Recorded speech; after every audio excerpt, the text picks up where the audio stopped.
சங்க நூல் அழகா பேசியிருப்பாங்க திராவிடத்தை பத்தி, திருக்குறள் அழகா பேசியிருப்பாங்க திராவிடத்தை பத்தி.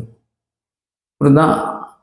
ஐயனார் இதன் சொல்லிட்டு ஒரு புலவர் கூட வந்து ஒரு பாடல் பாடியிருப்பார்.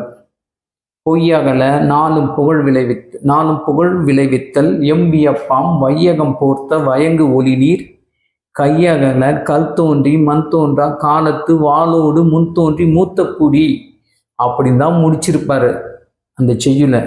அதை பாரதிதாசன் போன்ற தமிழ் ஆர்வலர்கள் வந்து கல் தோன்றி மண் தோன்றா காலத்து வாளோடு முன் தோன்றி மூத்த குடி எங்கள் தமிழ் குடின்னு இவங்க சேர்த்துக்கிட்டாங்க. ஆக்சுவலாக அது வந்து பொய்யகல நாளும் புகழ் விளைவித்தல் எம்பியப்பாம் வையகம் போர்த்த வயங்கு ஒளி நீர் கையகல கல் தோன்றி மண் தோன்றா காலத்து வாளோடு முன் தோன்றி மூத்த குடி எங்கள் திராவிட குடி.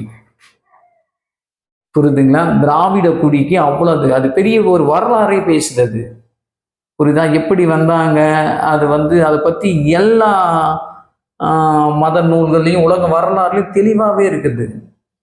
இந்த திராவிடத்தை குறித்து ஒரு பொது அறிவு தனி அறிவு யாருக்கும் இல்லை. அதனால தான் இந்த விமர்சனம் வந்து ரொம்ப அதிக அளவில் எழும்புது.